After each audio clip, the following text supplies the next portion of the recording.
Hello குட்டீஸ், good evening. இன்றைக்கி நம்ம தமிழில் இரண்டாவது பாடம் பார்க்க போகிறோம். இரண்டாவது பாடம் என்னது? தாய்மொழி.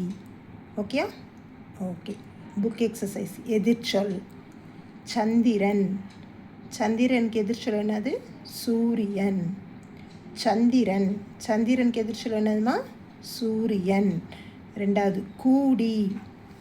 கூடி. கூடினா என்னது? பிரிந்து. கூடி எதிர்ச்சொல் என்னது? பிரிந்து. அடுத்து திறந்து. அதுக்கு எதிர்ச்சொல் என்னது? மூடி. திறந்து, மூடி. உதவும். உதவாது. உதவும், உதவாது. அது, இது. அது, இது. ஓகே, இன்னொருக்கா படிக்கலாமா? ஓகே. சந்திரன், சூரியன்.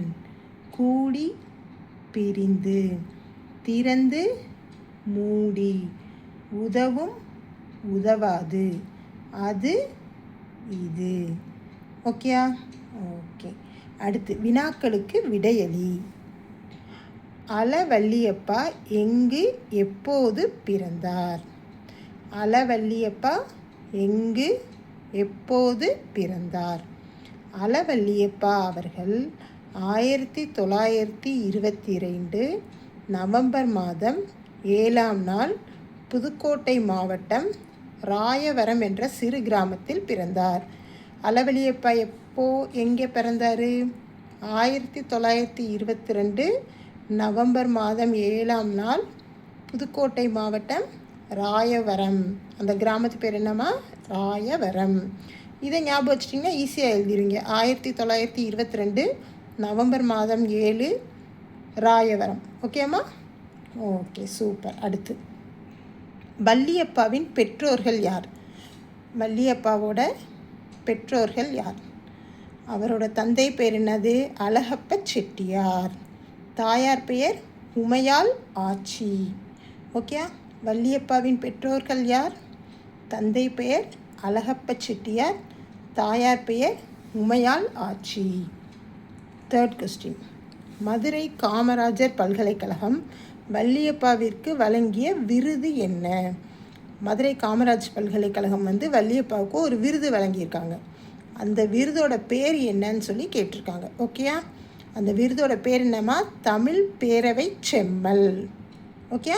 தமிழ் பேரவை செம்மல் என்ற விருதை மதுரை காமராஜர் பல்கலைக்கழகம் வள்ளியப்பாவிற்கு வழங்கியது. ஓகே. நீங்கள் இந்த பேரை ஞாபகம் வச்சுக்கோங்க. தமிழ் பேரவை செம்மல். ஓகே.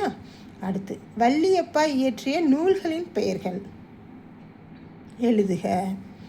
வள்ளியப்பா இயற்றிய நூல்களின் பெயர்களை எழுதுக.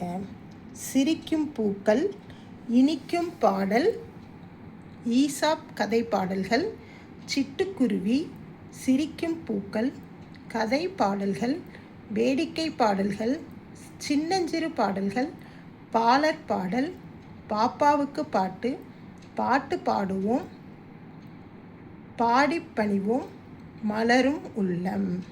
ஓகே, இன்னொருக்கா படிக்கலாமா இதை? வள்ளியப்பா இயற்றிய நூல்களின் பெயர்களை எழுதுக. சிரிக்கும் பூக்கள், இனிக்கும் பாடல்கள், ஈசாப் கதை பாடல்கள், சிட்டுக்குருவி, சிரிக்கும் பூக்கள், கதை பாடல்கள், வேடிக்கை பாடல்கள், சின்னஞ்சிறு பாடல்கள், பாலர் பாடல், பாப்பாவுக்கு பாட்டு, பாட்டு பாடுவோம், பாடி பணிவோம், மலரும் உள்ளம். ஓகேம்மா? இப்போ இதில் முக்கியமான கொஸ்டின் என்ன அப்படின்னா, மதுரை காமராஜர் பல்கலைக்கழகம் வள்ளியப்பாவிற்கு வழங்கிய விருதுகள் என்ன அப்படின்றத அடிக்கடி கேட்பாங்க. வள்ளியப்பா இயற்றிய நூல்களின் பெயர்களை எழுதுக. இதுவும் அடிக்கடி கேட்கக்கூடிய கொஸ்டின்ஸ். ஓகே. மித்த எல்லா கொஸ்டின்ஸையுமே நீங்கள் நல்லா படிச்சுக்கோங்க. இந்த ரெண்டை கொஞ்சம் கூடுதல் கவனத்தோடு படிங்க, ஞாபகத்தில் வச்சுக்கோங்க. ஓகே குட்டீஸ்? பாய் குட்டீஸ். அடுத்து 3வது பாடத்தை நம்ம சீக்கிரமே சந்திப்போம். ஓகே, 3வது பாடத்தில். பாய்மா.